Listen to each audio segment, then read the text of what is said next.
खाने के बाद मिल जाती है। अरे आलू चावल खाने क्लोज नहीं करो, क्लोज थोड़े हो रहा है।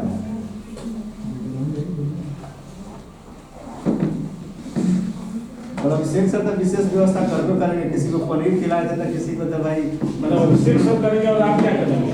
मतलब हम क्या कह रहे हैं आप समझ ही नहीं रहे हैं।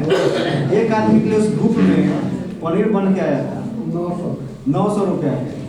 भाई ना लीजिए तो मान लो हमारा बहनोई की बहन थी, हमें तो कुछ लगेंगे कि ना लगेंगे हैं? अच्छा हाँ पिछला शर्मा जी फोटो दिखाए मान लीजिए प्रिंस जी के भाई लगेंगे तो भाई के लिए तो क्या बात है, लेकिन बहनोई के बहन के लिए तो मामला है जी, कुछ ना कुछ तो करना होगा। तो कल स्वागत उसी से होगा। जब बात आप बोले हैं तो बहनोई की बहन ना नहीं भाई है जो तो भाई है भाई ना भाई भाई ना कोई बात नहीं है।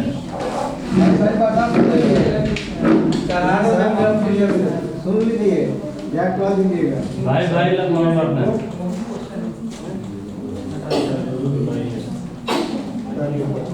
क्या परेशान सुनना आज 20 तारीख और पार्टी तक खाते का तो नहीं गुना हो गया है।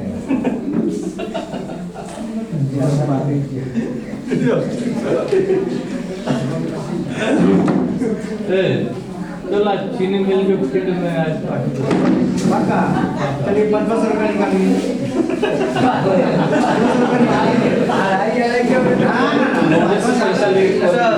चीनी मिल के पेट का पार्टी है तो विनर सर तैयार है फ्री ऑफ कॉस्ट। हाँ रखते हैं गाइड कर एक्स्ट्रा करा लिया बगले में है।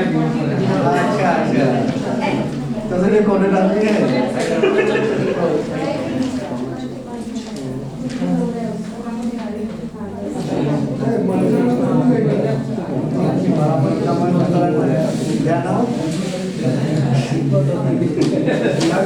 देखिए आपको नहीं दिख रहा है प्रशांत को। अरे सर अब कुछ हो जा रहा है, अब कुछ क्वेश्चन आंसर हो जा रहा है। अगर किसी को कुछ पूछना है तो आइए यहाँ, आइए प्लीज आइए, क्योंकि रिकॉर्ड होना चाहिए ना। लास्ट में आप कुछ आंसर पूछिए। हाँ अपना अपना क्वेश्चन है वो हमको तैयार कर आइए कुछ पूछिए।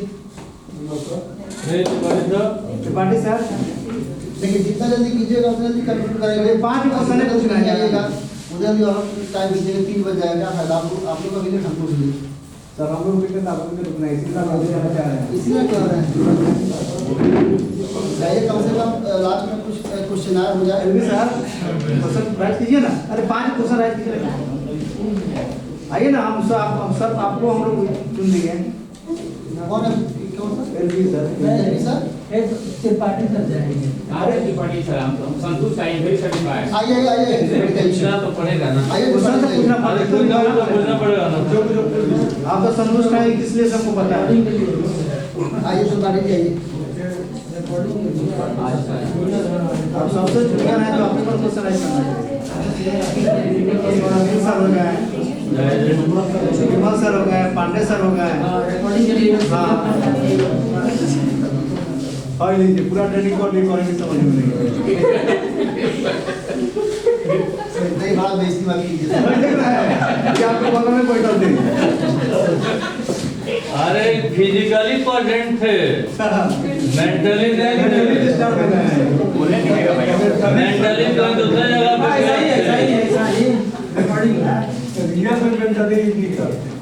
And being a counselor and before students, how does the counselor, आप देखिए how does counselor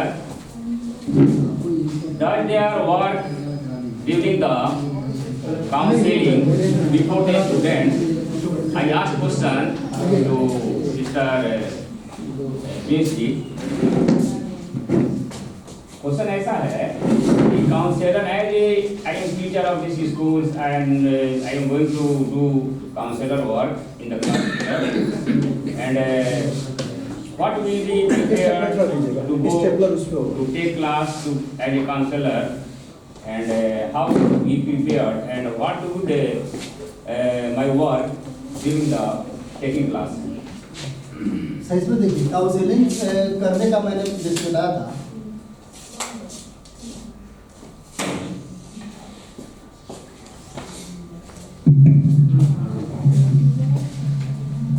काउंसलिंग करने के मतलब ये बताया था कि काउंसलिंग आप तो सबसे पहले इंडिविजुअली कर सकते हैं या ग्रुप वाइज कर सकते हैं। पहला हमारा ये पॉइंट है कि इंडिविजुअली का काउंसलिंग करना है, ग्रुप वाइज, और दोनों ही इम्पोर्टेंट है।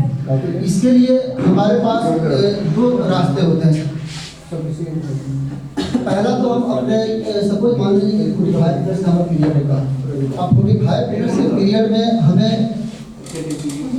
बच्चों को अपना लेसन प्लान भी पढ़ाना है, बच्चों का असेसमेंट भी लेना है, और उस असेसमेंट को एसेस करके बच्चों का उसका रिजल्ट भी देना है।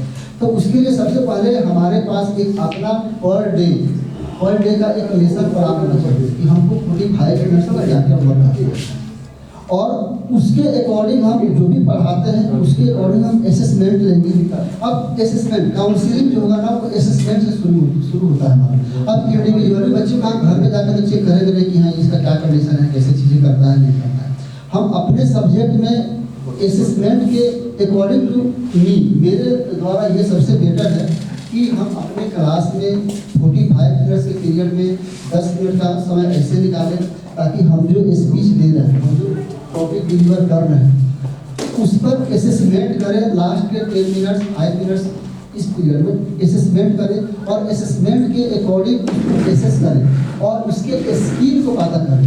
काउंसलिंग में ध्यान रखेंगे हम लोग कि हम लोग ज़्यादातर स्किल पता करते हैं, अपने सब्जेक्ट को फोकस नहीं करते हैं कि हमारा सब्जेक्ट पर क्या चीज़ है। मैथ बना दिया तो बना दिया ठीक है, लेकिन मैथ बनाने का इसका वे क्या था, जो क्वेश्चन था उस क्वेश्चन को सोल्व किस वे में किया है, इस क्वेश्चन को सोल्व करने का उसका स्टेप कैसा था, उसका कंक्लूजन था वो सही रूप से किया कि नहीं किया, यानी कहीं चीज़ें अच्छा से राइटिंग में लिख रहा है नहीं।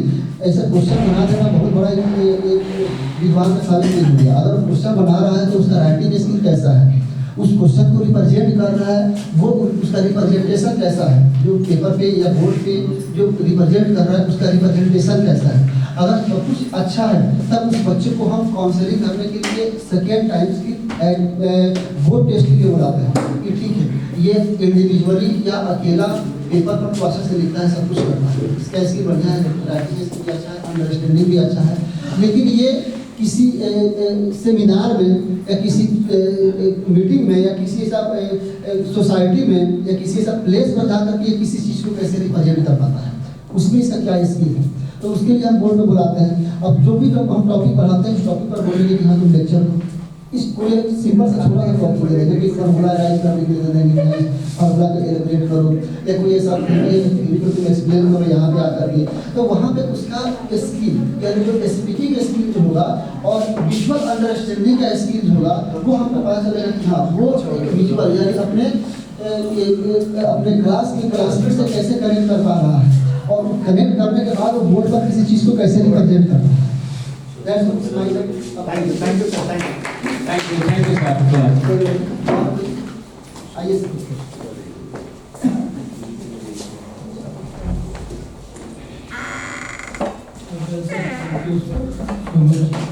Can you distinguish between a psychologist and counselor?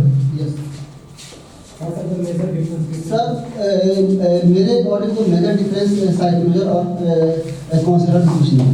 यानी काउंसलर जो है ना, हम जैसे मान लीजिए कि हम अगर काउंसलर हम टीचर हैं तो हम टीचिंग के अकॉर्डिंग बच्चों को काउंसलिंग कर सकते हैं, यानी सब्जेक्ट जो भी सब्जेक्ट में हो।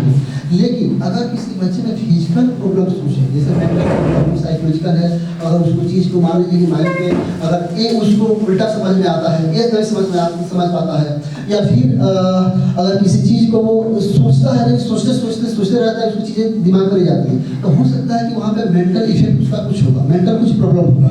यानी साइकोलॉजी किसी चीज़ को उल्टा समझता है या समझता है या भूल जाता है, तो वहाँ पे ये चीज़ें हमको केवल नोट कर लेना है, उसके काउंसलिंग के अकॉर्डिंग नोट करके उसको आगे फॉरवर्ड कर देना है। और उसके लिए हमको साइकोलॉजिकल एक्सपर्ट काउंसलर जो होगा वो हमें रखना होगा ताकि वो उसका प्रॉपर वे में उसको चेक करें कि हाँ इसको आगे मेंटली प्रॉब्लम है क्या, यानी क्या इसका साइकोलॉजिकल प्रॉब्लम है जिससे ये चीज़ें गलत करता है। अकॉर्डिंग अब इसमें कुछ हम लोग को यही बता देना कि हाँ इसको ये प्रॉब्लम होता है, के आगे का जो उसका सॉल्यूशन है ना वो साइकोलॉजिस्ट ही कर सकता है, प्रॉपर वे में कि हाँ इसको क्या ऐसी चीज़ें चलिए सर, टेबल के साथ शुरू किया। क्या समाप्ति कीजिए। और ये दो ही क्वेश्चन और कर लिया जाए तो तीन को सर हो जाएगा। बैकअप अगर हमारे पास ज़्यादा होगा तो दिक्कत नहीं है, बैकअप कम होगा ना हम क्या करेंगे? अच्छा, 50 की बातें तो उसमें क्या पीटीएम के जगह पे स्कूल में काउंसलिंग मीटिंग रखना चाहिए पेरेंट्स के साथ? बिल्कुल सर, 100% अकॉर्डिंग टू मी और आप लोग के भी ये मतलब कि ओपिनियन के अकॉर्डिंग मेरे ख्याल से यही होना चाहिए कि हम लोग जो पीटीएम रखते हैं ना उस पीटीएम का नाम काउंसलिंग मीटिंग होना चाहिए, एक पेरेंट्स के साथ, पेरेंट्स टीचर और स्टूडेंट इनके साथ में, ताकि हम बच्चे के काउंसलिंग के साथ साथ पेरेंट्स का भी काउंसलिंग कर सकें। क्योंकि बच्चे का काउंसलिंग तो हम करते ही हैं, लेकिन पेरेंट्स को कन्वे करना ये थोड़ा सा डिफिकल्ट वर्क होता है कि हम पेरेंट्स को कैसे कन्वर्ट करें, क्योंकि पेरेंट्स का माइंड जो होता है ना वो ज़्यादातर जो होता है ना वो सोसाइटी के अकॉर्डिंग चलता है। उनका माइंड अपना जो थिंकिंग है ना वो अपना थिंकिंग का लेवल थोड़ा सा कम होता है, वो सोसाइटी के मतलब प्रॉपर्टीज को ज़्यादा फॉलो करते हैं। तो उस पेरेंट्स को माइंड कैसे कन्वर्ट करें, पेरेंट्स को माइंड से कैसे करें, इसके लिए उस पीटीएम का नाम बदल करके हम लोग के तरफ से उसका काउंसलिंग मीटिंग का प्रोग्राम रखना चाहिए। और इसमें कम से कम साल में 1 मंथ या 2 मंथ या 3 मंथ या 4 मंथ में एक बार पेरेंट्स टीचर मीट के जगह काउंसलिंग पेरेंट्स टीचर मीट रखना चाहिए, ताकि हम पेरेंट्स और स्टूडेंट के साथ स्टूडेंट का कंप्लेन या जो भी उसका काउंसलिंग है या जो भी उसका स्किल है या जो भी उसका प्रोग्रेस है वो प्रोग्रेस का वो पोर्टफोलियो हम पेरेंट्स को दिखाकर उसको माइंड को चेंज करने की कोशिश करें।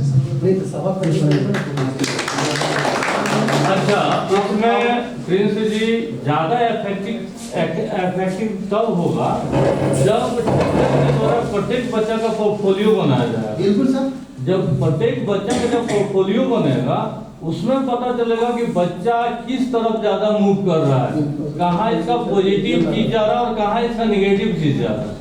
जब पोर्टफोलियो बनेगा और जब यह काउंसलिंग होगा, जब दोनों को मैच करा के जब बातें की जाएंगी, ये ज़्यादा पॉजिटिव वे में बच्चा के लिए भी होगा और उसके पेरेंट्स के लिए भी होगा। बिल्कुल सर, पोर्टफोलियो एक बहुत इम्पोर्टेंट चीज़ है जो एक रिपोर्ट का हमारा होता ही होता है। और पोर्टफोलियो ये दर्शाता है कि अगर बच्चा किसी अदर स्कूल से हमारे स्कूल में आया तो उस समय का उसका प्रोग्रेस क्या था, और every day, every month, every year हम उस बच्चे में क्या परिवर्तित किए, हम उस बच्चे में क्या चेंज लाए, उसके नाखून से लेकर के उसके फिजिकल हेल्थ या उसका डिसिप्लिन, हर एक पॉइंट को ये इंडिकेट करता है कि हम अपने इस बच्चे में कितने प्रोग्रेस किए, उसने क्या चीज़ हम इंक्रीज की, क्या नया चीज़ उसने की, क्या उसने हम लोगों ने नया चीज़ लाया। इसके लिए थोड़ा सा हमारा एफिशिएंसी होता है ना वो बढ़ जाता है। क्लास में रखा हुआ होना चाहिए।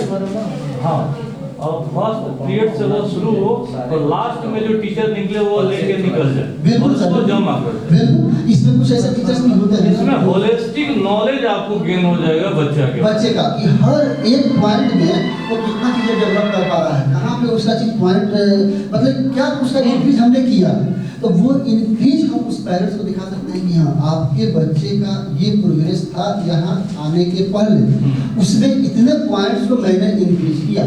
आपका बच्चा अगर इसके पहले कभी भी सुबह टूथपेस्ट करके नहीं आता था, अब आप नोटिस कीजिए ये पर डे टूथब्रश करके आता है। आपका बच्चा का नाखून हमेशा बड़ा रहता है। ये छोटा माइनर सा पॉइंट, क्योंकि हर एक पॉइंट बच्चे के डिसिप्लिन के लिए एक इम्पॉर्टेंट रोल प्ले करता है। अगर हमें बैठने का मैनर नहीं होगा तो हम क्या पढ़ेंगे? अगर हम पढ़ के विद्वान हो जाए, किसी से बात करने का तमीज नहीं है तो उस विद्वान का कोई फायदा नहीं। अगर हम कम पढ़े लिखे हैं लेकिन किसी से अच्छे संस्कार से, अच्छे इज्जत से बात करते हैं तो वो बड़े लिखे विद्वान से अच्छा रिपोर्ट। अगर आपके घर में कोई गेस्ट आ जाए, आपको उस गेस्ट का वेलकम करने का तरीका आपके बच्चे के पास नहीं है तो क्या एजुकेटेड है? कुछ एजुकेटेड नहीं है। वो थोड़ा सा कम पढ़े लिखे हैं लेकिन आपके घर में कोई गेस्ट आता है और उसका वेलकम अगर एक प्रॉपर मैनर में करता है ना तो उसका जो इम्पोर्टेंस है ना वो पढ़े लिखे विद्वान से भी ज़्यादा नहीं। आप किसी CBSE स्कूल में फुली इंग्लिश मीडियम स्कूल में जाइएगा तो बच्चा नमस्ते करता है दोनों हाथ जोड़ के क्लास में, जिसे आप इन करते हैं ना। देखिए हम लोग अपना रिचुअल्स को छोड़ के दूसरे को अडॉप्ट करने तो जा रहे हैं, लेकिन हम अपना भी पूरा खत्म कर ले रहे ये भी सही नहीं हैं है। और दूसरे का हम लोग 100% गेन भी नहीं कर पा रहे हैं। हाँ, ये भी सही नहीं है कि हम अपना जो कल्चर है उस कल्चर को भूलते जा रहे हैं। अपने रिचुअल्स को हम आजकल अधिकतर भूलते जा रहे हैं। हाँ, भूलते जा रहे हैं। अच्छा, प्रणाम करने की पद्धति आज की नहीं है। प्रणाम करने की पद्धति सदियों से आ रही है। लाखों वर्ष करने की पद्धति है। क्या उसमें जो पॉजिटिव आपको एनर्जी रिसीव होती है, आज हम लोग प्रणाम करने के अगर देखें तो पैर तो छोड़िए, टखना के ऊपर और कमर के पास लोग हाथ ले जाके प्रणाम करता है। वैसे भी नहीं करता है, बहुत कम लोग ऐसे। हाँ हाँ ऐसे अगर जल्दी नहीं करता ऐसे। हाँ हाँ। अरे हाथ जहाँ तक चला गया तो आगे वाला भी समझ लेगा जी हमको प्रणाम किया है। देखिए एक बहुत मार्केबल बात है, यह एक बहुत मार्केबल बात है। स्कूल जो होता है, स्कूल आपका केवल डिसिप्लिन और मैनर्स सिखाता है। ये चीजें कॉलेज और यूनिवर्सिटी नहीं। बेसिक ये एक प्रार्थना होता है, क्यों होता है स्कूल में प्रार्थना? ये कॉलेज में क्यों नहीं होता है? क्योंकि बच्चों को कोई भी काम करने से पहले अपने से बड़े, अपने आस्था, अपने गॉड, अपने रिलीजन को याद करने का एक मौका मिलता है, ताकि बच्चा उसका नाम लेकर के उसको ध्यान मग्न होकर के अपने लाइफ का शुरुआत करें। हम में से बहुत बड़े बुजुर्ग हैं, हम में से इतने सारे टीचर्स बैठे हुए हैं ना, इसमें से बहुत सारे टीचर्स के पेरेंट्स अगर घर में रहते होंगे, आप लोग घर से निकलते होंगे तो एक बार पैर नहीं छूते होंगे तो प्रणाम जरूर करते होंगे। हाँ। तो ये संस्कार हम अपने बच्चों को, अपने स्कूल के बच्चों को क्यों नहीं दे कि हाँ तुम स्कूल आओ तो अपने पेरेंट्स का एक बार नमन करके आओ। उससे क्या होता है? कुछ नहीं होता है, उससे निगेटिव थॉट माइंड से बाहर होता है और एक पॉजिटिव एनर्जी अंदर आता है। देखिए प्रणाम करने का सेंस क्या होता है? बो डाउन, झुकना, यानी झुकने की प्रवृत्ति जब आप में आ जाएगी तो आप में फ्लेक्सिबिलिटी बढ़ने लगेगी। देखिए तन के खड़ा होना वो दूसरी चीज है और झुकना दूसरी चीज है। जैसे फल में आम जो है, आम वाला जितने भी फलदार वृक्ष है वो हमेशा झुके हुए रहते हैं। झुके हुए क्यों रहते हैं? कारण कि वो फल देते हैं। ताड़ खजूर देख लीजिए एकदम सीधा तना रहता है, क्यों रहता है?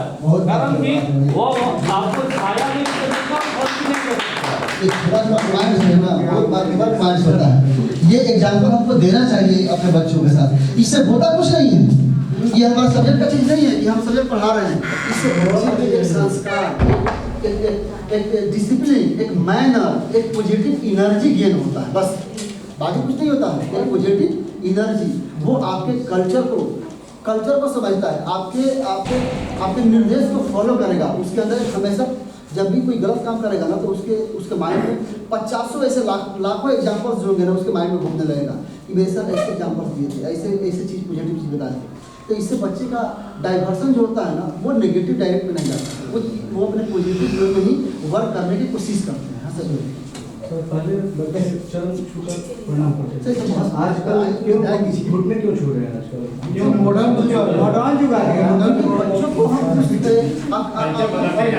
आप दिल से बताइए आप अपने क्लास में कितने बार बच्चों को बोले होंगे कि हाँ तुम घर में गुड मॉर्निंग बोल के आप दिल से बताइए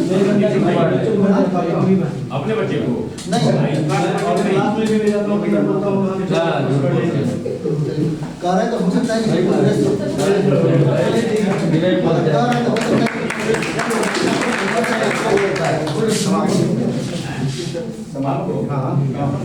बोलिएगा तो आप वोट ऑफ सही के लिए वोट ऑफ थैंक्स की बारी सर, गाली भी दीजिए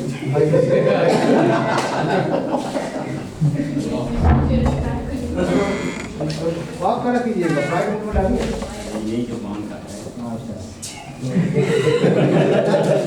अब इसे भी नहीं मानेंगे नहीं। अब जाने दीजिए, हम भूल नहीं पाएंगे। तो आदरणीय प्रचार महोदय, उप प्रचार महोदय एंड मेरे कलीग दोस्तों,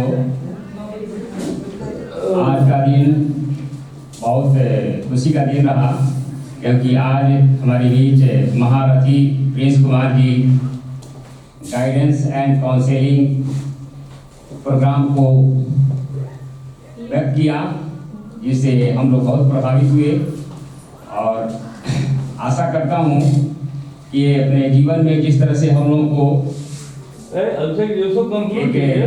अच्छे संवाद देकर जा रहे हैं जाइए ना उसको। और इनको भी अच्छे संवाद देकर नहीं है इसमें, अब खुशहाल रखें और I wish to him that he will be great in the future thank you. and counsellor के रूप में तो हम लोग एक देखते ही हैं इनको, लेकिन किसी विद्यालय के अच्छे भविष्य में प्रचार बने, मेरी यही शुभकामना है। Thank you sir. और एक बार मैं लास्ट में यही बोलना चाहूँगा कि मेरे द्वारा अगर किसी को कुछ भला बुरा लगा हो या कुछ ऐसा पॉइंट्स समझ में नहीं आया हो या कुछ ऐसा चीज़ें हुआ हो तो उसके लिए क्षमा कीजिएगा, ठीक है। और आप लोग अपने जो पद में कार्यरत हैं उस पर आप लोग अपना यही तो समाज है, इसी तरह। एफिशिएंसी करें।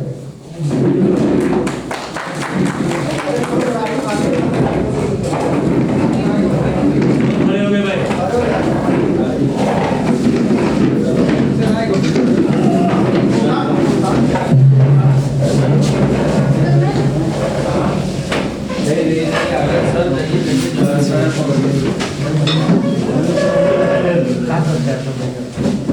सिस्टम भी चेंज हो जाएगा।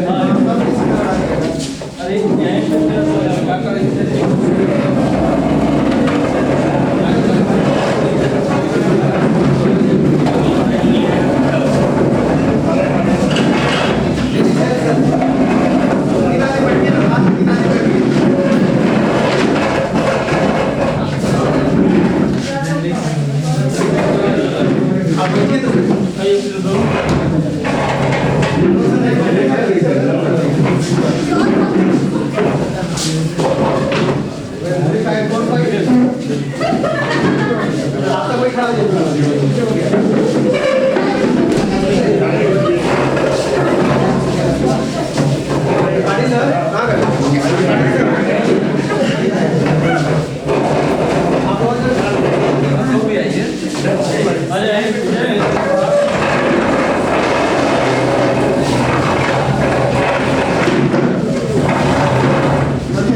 अरे कुर्सियों का फोटो हटा दिया ढंग से।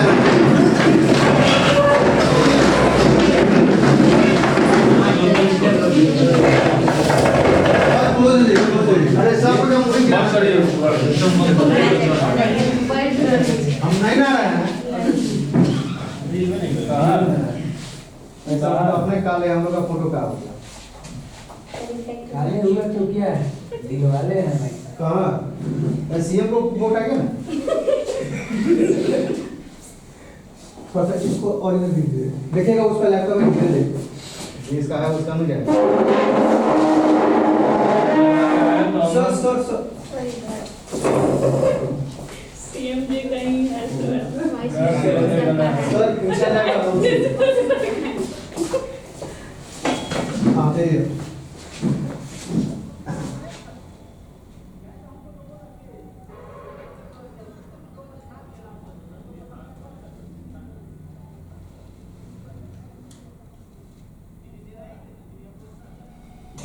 खोले आप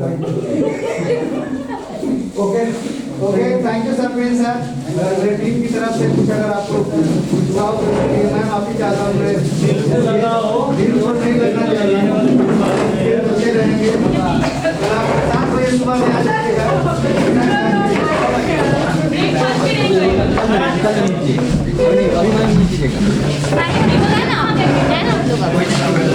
स्टैंडिंग क्या कल 8:30 में शुरू कर देंगे। 8 बजे आ जाएगा। ठीक 8 बजे शुरू कर देंगे। हाँ मेरे पास मसले जरा कॉपी नहीं, लेकिन हम बैग इसमें से निकालते हैं। रोहित जी अली जी बैकअप की मारिए। सोलह जी में बैकअप निकलेगा। 16 जी में बैकअप नहीं निकलेगा तो 32 जीबी का मिलेगा। 3200 जीबी से काम नहीं चलेगा। कम से कम कैमरा में कम से कम होगा 120 64 जीबी चाहिए।